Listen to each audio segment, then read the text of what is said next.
Mark, I have seen your so many films of Hollywood. The sound plays a very important role in the films, each and maybe in a film.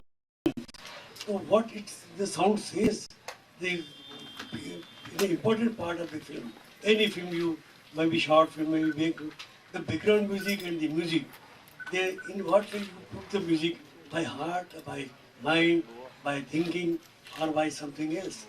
So what the sound says to the films. I don't think I understand the question. I want to say, I will ask you, what sound plays the main role in the films and how you attract the audiences. So it's a small thing or a small big thing. I think sound plays an integral role in storytelling in a film.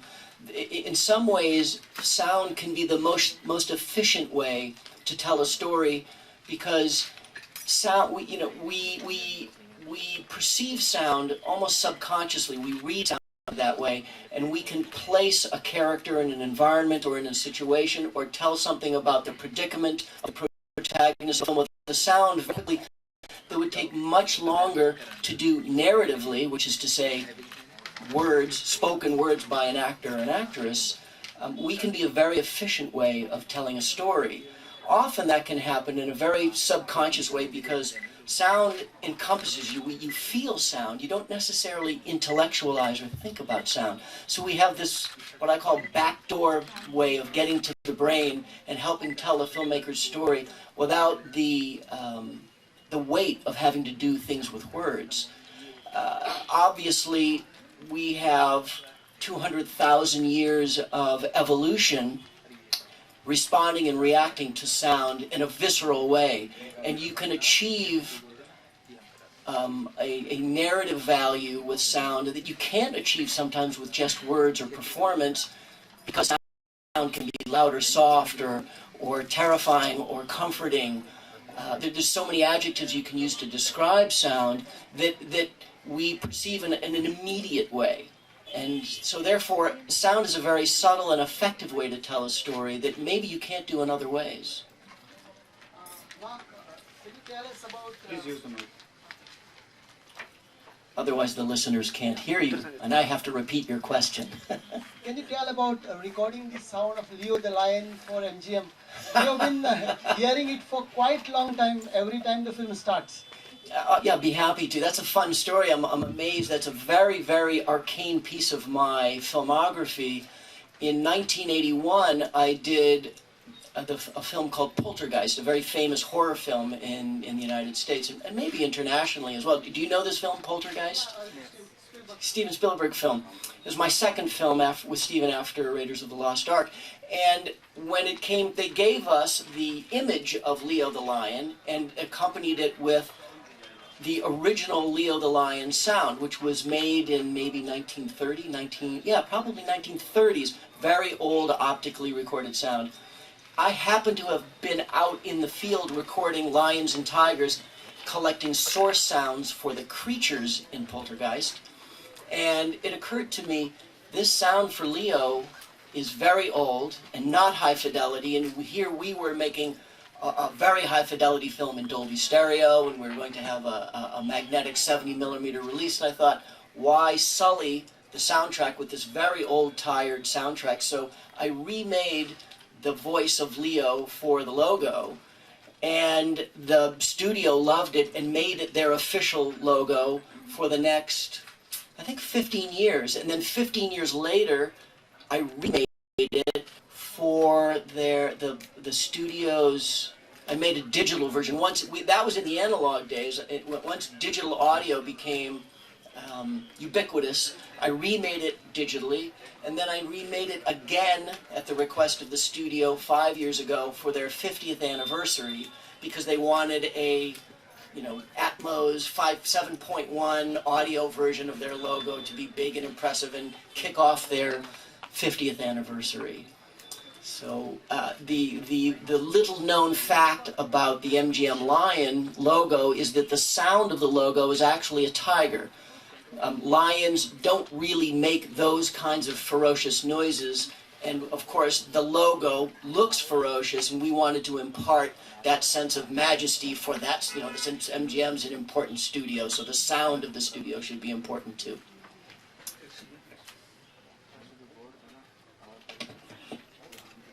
Mr. Mark, yesterday I attended your master class also. It was beautifully done. Thank you very much. And I just wanted to ask you, you have graduated from analog to digital.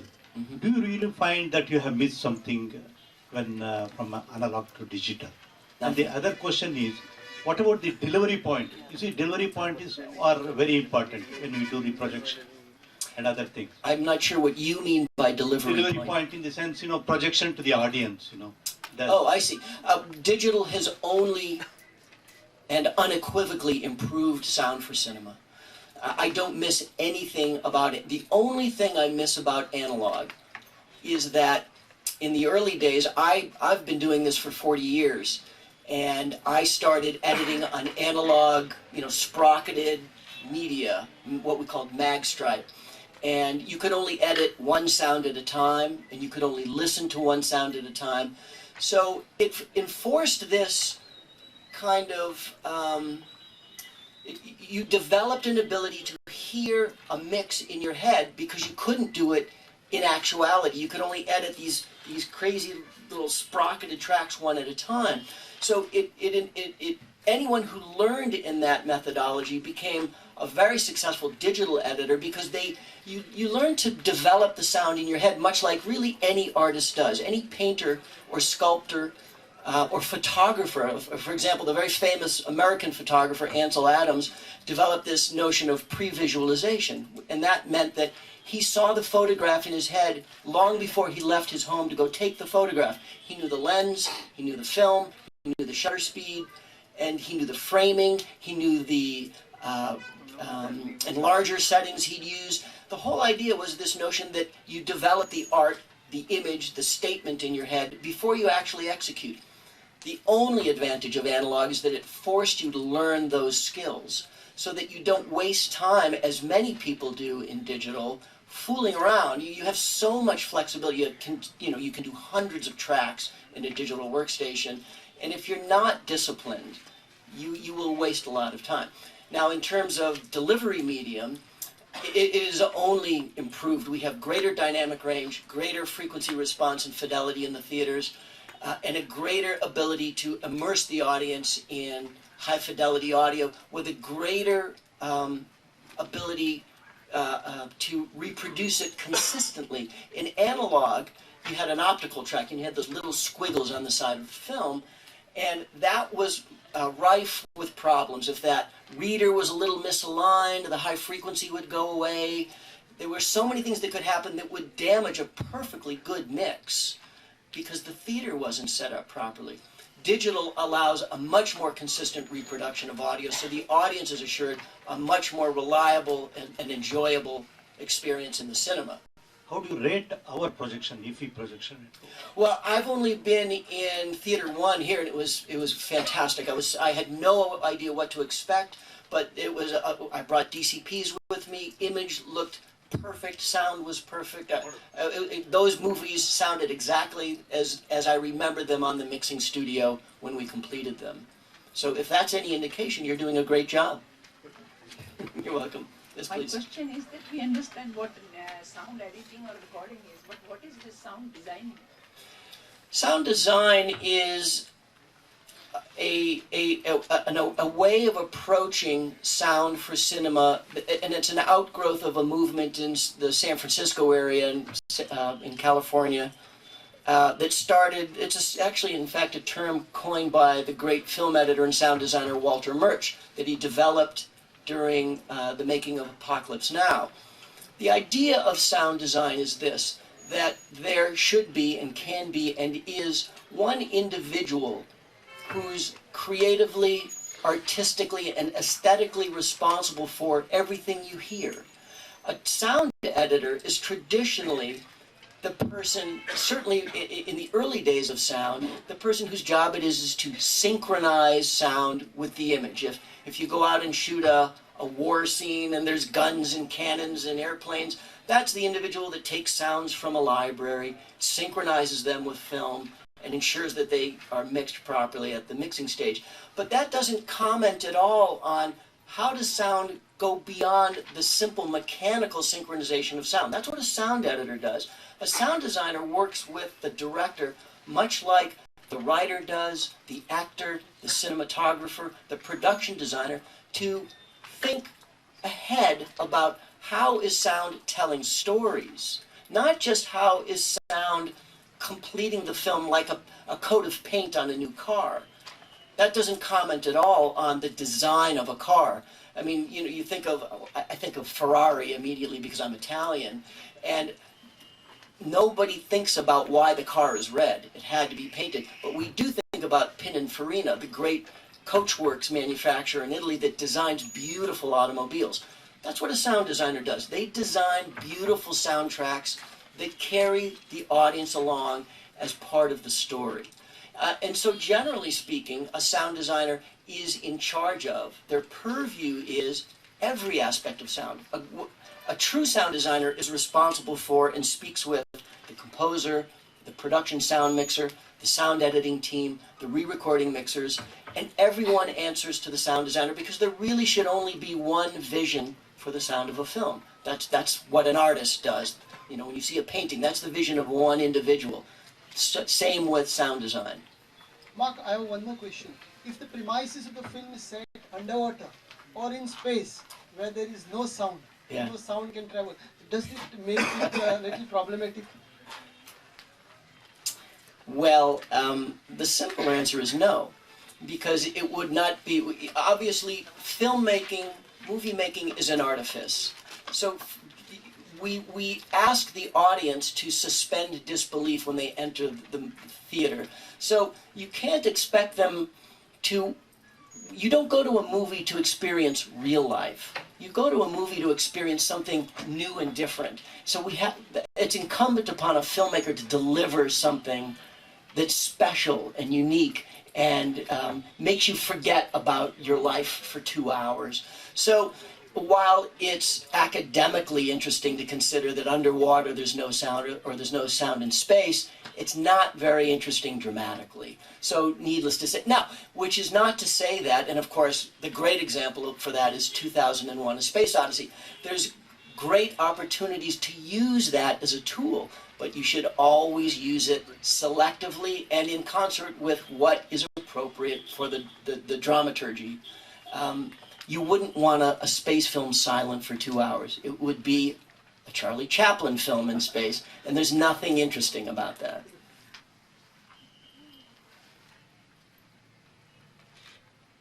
Any questions?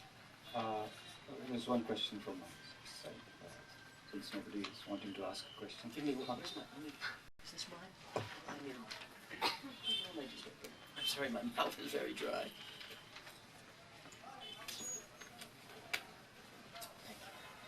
How would you compare the treatment of sound in Gravity and Space Odyssey? They're both extraordinary works of sound design, each working in, I think, very, very different ways. Gravity is every bit a very modern movie where virtually everything has some kind of sound and takes you along a very real journey. I'm a big admirer of 2001 because Kubrick used sound in so many untoward ways. I think of, for example, when you saw the monolith, the big black square that is the protagonist, arguably, in the film, he utilized this Ligeti piece called Lux Aeterna.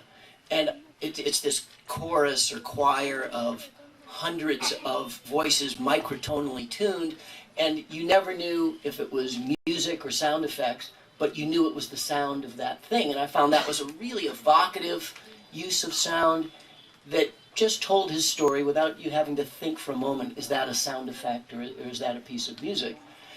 And that film, he made a very brave choice. he had originally hired, I believe, Alex North to write the score for it. And in fact, Alex North, a very famous classically trained American composer, had written an entire score for the film. And Kubrick bravely threw out that score and insisted on maintaining what we call the needle drop music, all the classical pre-recorded pieces that became known or attached to that film, like the Blue Danube and all these Ligeti pieces and Shostakovich, and many of the great 20th century composers, atonal composers, comprised that track. And that was just a really unusual and brave move. I thought it made it an amazing film.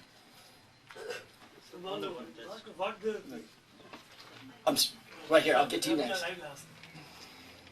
What the atmosphere plays something, or the nature plays something to make the sound more powerful or more popular? Does nature? Nature or atmosphere of the film, or the making of a film plays some more role in the film, in making sound? I'm sorry, I'm not understanding the question. I want to ask you that nature or atmosphere of a film or a story plays more important role in the making the sound more powerful? I wouldn't say a more important role, but I think especially in this age of immersive sound. Do you know this term? It's at home. This is the growing there's what we want to do is make the audience, create an environment in a cinema that allows the audience to feel as if they're in a real environment, and that sometimes that includes the sounds of nature. There's this new trend in cinema sound systems called immersive sound, where Dolby and DTX and Oro are placing 50, 60 speakers all around the cinema, above, behind, around. And this is giving the filmmaker and the sound designer the ability to create atmospheres that feel very real. You know, in early cinema, there was one speaker right here. But of course, we have two ears. We don't hear that way. We hear, as human beings, we hear immersively. We hear from behind us, above us, to the sides of us, not just there. So the modern trend is to create sound systems that reproduce that reality, where we hear sound all around us. It's immersive. So the challenge now is to fill those speakers with natural sound, to trick the audience, to make you feel as if you're really there. Does that make sense? Does that? Yes, sir. I just want to know, do you think a science filmmaker requires a different kind of mindset, sound designer also, and for an ordinary filmmaker? For science fiction? Yes. Is that what you, for like space movies and futuristic and movies? They need to have a different kinds of mindset. Even for general audience, if you want to appreciate science films, we need to have a different background. I think it requires this. In science fiction, you are going to see things you've never seen before. Therefore, you need to hear things you've never heard before. It requires a certain kind of mindset as a sound designer, a certain kind of creativity to create those sounds that you've never heard before. And I see my peers, some peers struggle with science fiction because they don't know how to imagine or dream what something could or should sound like in the future. For me, that's second nature. I don't know why. I have a very fecund imagination. But there are others who just don't understand what would make an interesting sounding spaceship or weapon or creature, alien creature sound.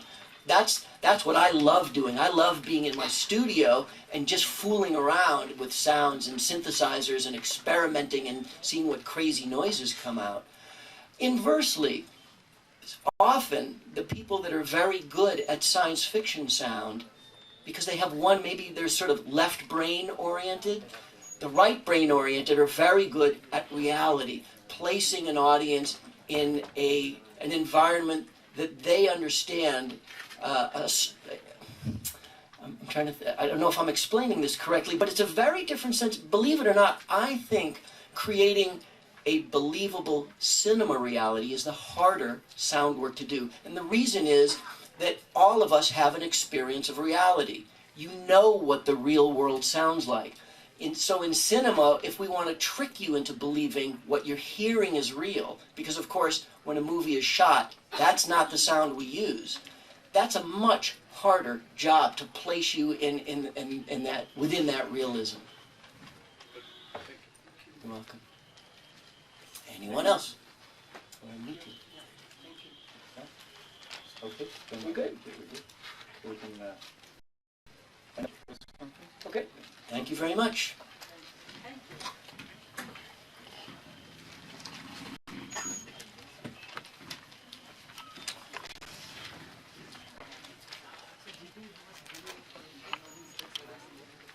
You do. It's one of the great films, isn't it? One of the great films. Oh, right. A good friend of mine read it. Done analog in 1960, whatever it was, and it's not a high fidelity mix. So a good friend of mine remixed it digitally, and it's in 5.1 now, and it's much improved. Didn't change the content, improved the fidelity. Well, that's a good film to choose for film. Did you come to them? Oh, thank you so much. Oh, I'm glad. I had no idea if this would be valuable. उससे press conference लगी है वो उठा लो उनको नहीं लगेगी Oh, really?